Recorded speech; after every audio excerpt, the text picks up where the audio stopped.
Poštovani gledalci, još jedno specijalno izdanje našeg podcasta Piramida radosti, ovoga puta posvećena utakmici Partizana u okviru kvalifikacija za Ligu Evrope.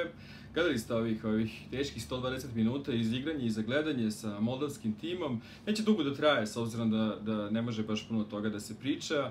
Najvažnije, Partizan uspeo da pobedi golom Natka sa bele tačke u produžetku i da izbori utakmicu sa belgijskim Charleroi, koja će biti sasvim sigurno mnogo različita u odnosu na ovaj meč.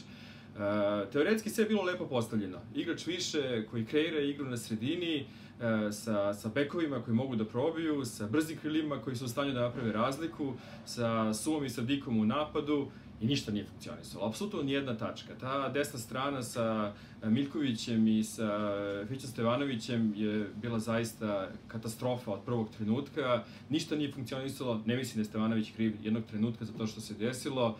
Niti je bilo brzina, niti je bilo ideje, niti je bilo čega po njihovoj strani. S druge strane, Asano je nešto pokušavao i nekoliko puta čak i uspeo da napravi neku razliku, a ovdje kad celog tima Partizana, tokom svih 120 minuta su bile katastrofalne greške u završnici, nikakva koncentracija kada treba da se šutirala, kada se doda, kreativnost koja je bila zaista na mizernom nivou od prvog trenutka i nespretnost pre svega Sadika u prvom poluvremenu kad je imao nekoliko puta priliku da završi akcije, ali nekako u ovom trenutku ta koncentracija je ključni problem svih igrača Partizana.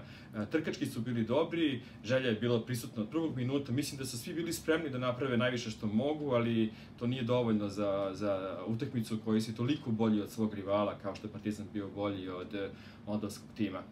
Mislim da ne treba puno da se Partizan bavi ovom utakmicom, protivnik igrao bunker apsolutno svaki trenutak ove utakmice i osim par nespretnosti i bizarnih situacija nima nikakve šanse, tako da Stojković nije imao prilike nešto da brani, bez greške su odigrali centralni bekovi, tako da nema šta da se priča o tome šta se dešava u odbrani, ali ono što je problem to je kreativnost. Mislim da sada malo se plaća ceh tome da se loše krenula sezona, da je atmosfera kakva jeste i da jednostavno ključna stvar koju Stanojević mora da uradi to je da smiri svoje igrače, da im objasni da su bolji, da su kvalitetniji i od rivala ovog tipa i od rivala u Srpskoj ligi i da se nadaju da će protiv Charleroi pre svega koncentracija biti bolja.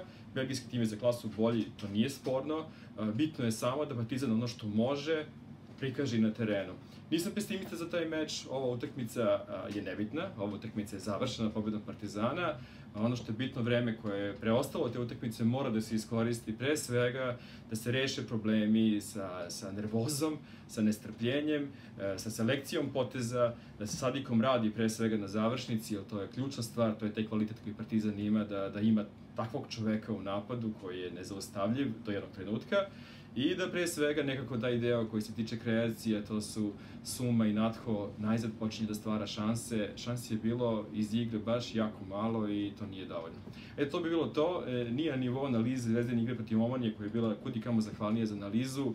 Ja predlažem svoj meč da zaboravi i da se čestite Partizanu na pobedi i da se nada mnogo boljoj igri protiv Charleroi. U petak vas očekuje analiza žreba, verujem da će biti dobre vesti za one koji čekaju vesti. Što se Partizana tiče, sve se zna, Charleroi, vidjet ćemo.